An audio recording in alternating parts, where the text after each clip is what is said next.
Today, we're going to be covering different reading strategies. Reading strategies are useful whenever students find that they have trouble comprehending what they're reading, and if they do understand what they're reading, they have trouble remembering, what was it I just read? So we're going to cover 6 different strategies today that will help you as you're reading To Kill a Mockingbird.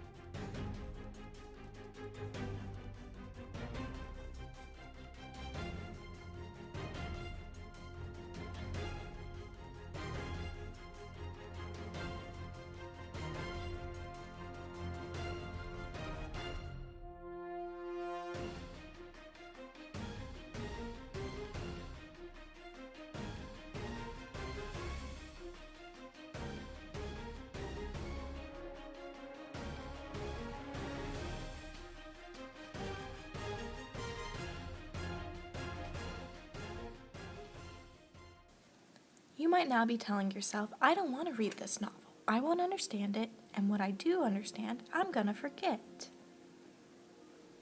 So what do we do about this problem? We're going to use guided reading strategies. You might now be asking, what are guided reading strategies?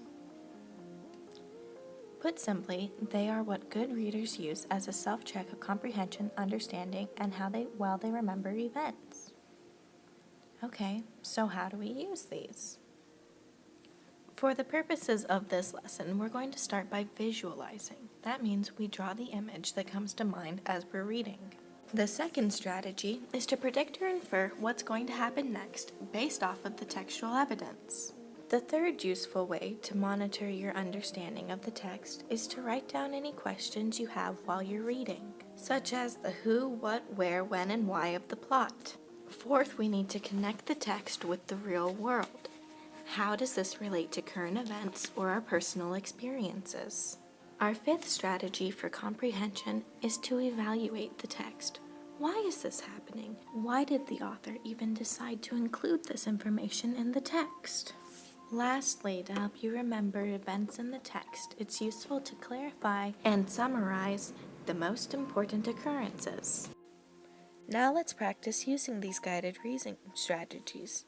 For this practice, all of my excerpts have come from Chapter 1. The first strategy, visualize. I chose the quote, "His left arm was somewhat shorter than his right. When he stood or walked, the back of his hand was at right angles with his body. His thumb parallel to his thigh."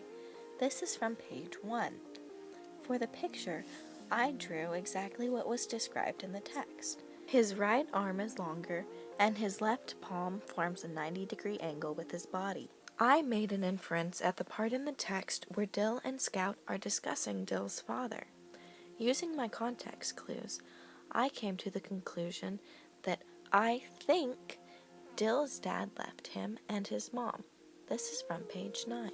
Before this next strategy, questioning, I want you to be aware that you can use any strategy as many times as you want to during the course of your reading. When I read on page 14 that nobody knew what form of intimidation Mr. Radley employed to keep Boo out of sight, my immediate question was, how does Mr. Radley keep Boo out of sight? Any question that comes into your mind while you're reading should be written down, so that you can look up the answer later, or you can keep it in your mind as you continue reading. It was easy for me to connect the small-town feel of Macomb, Alabama to my personal experiences, because in the real world, I have frequently visited the town where my dad grew up, and everyone there is related to everyone by either blood or by marriage. To evaluate the text, I like to ask myself, why is this information even included in the story? I chose the quote, "There was no hurry, for there was nowhere to go, nothing to buy, and no money to buy it with." I believe this is included in the story to let the reader know the setting is set during the Great Depression. Clarifying and summarizing should be easy if you were paying attention while you were reading. If you weren't paying attention, you can always go back and skim for details that you find important. I chose to include the narrator talking about Jem's broken arm, flashing back to historical events, discussing their own family history, talking about Dill coming to visit for the summer, and Dill's obsession with the idea of Boo Radley and getting him out. Okay, now let's recap the 6 guided reading strategies we covered. First was visualizing. Second was predicting and inferring. Third was questioning. The fourth one was connecting the story to real life. Fifth is evaluating the information presented. And the last strategy is to summarize the information.